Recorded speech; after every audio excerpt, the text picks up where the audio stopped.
الحمد لله رب العالمين، والصلاة والسلام على خاتم المرسلين وعلى آله وأصحابه أجمعين.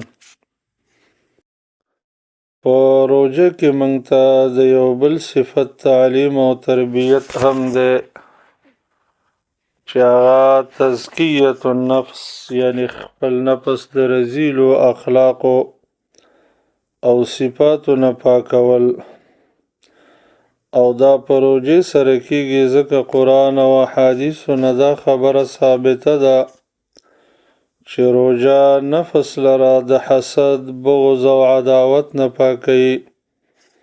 همدغه رنګه نفس لره د شهوت فاسده نه کنټرولوي. همدغه رنګه د روژې په وجه باندې نفس د حرص نه محفوظ کېږي. نفس لره دنیا ته د میلان کولو نه محفوظوي او همدې ته تزکیة النفس ویلی کېږي. دا یو بهترین صفت دی چې د روژې په وجه حاصلیږي او په روژه کې د نفس په روژه کې د دې صفت تعلیم او تربیت حاصلیږي. قرآن کریم کې هم دې صفت ته ترغیب دی. الله خپل بندگان مومنانو لره تزکیة النفس باندې تیزی ورکوي او دا د کامیابی سبب ګڼي. رب العالمین فرمایي قد افلح من زکاها وقد خاب من دساها.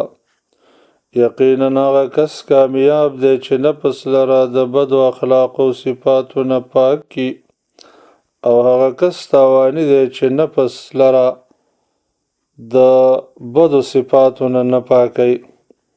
نفس چې دی هغه ګنده کوي. بل ځای کې الله فرمایي قد افلح من تزکا وذکر اسم ربه فصلى. او انسان کامیاب دی چې ځان پاکي او د الله نوم یادوي او لمونځ کوي. د روژې په وجه باندې نفس د حسد نه پاکیږي. څنګه چې نبی کریم صلی الله علیه وسلم فرمایي صوم شهر الصبر وثلاثة أيام من كل شهر يذهبن وحر الصدر. د صبر د میاشتې روژې نیول او د هرې میاشتې نه 3 روژې نیول د نفس کینه ختموي. د دې په وجه انسان د بد نظرۍ ګنده شهوت نه پاکیږي.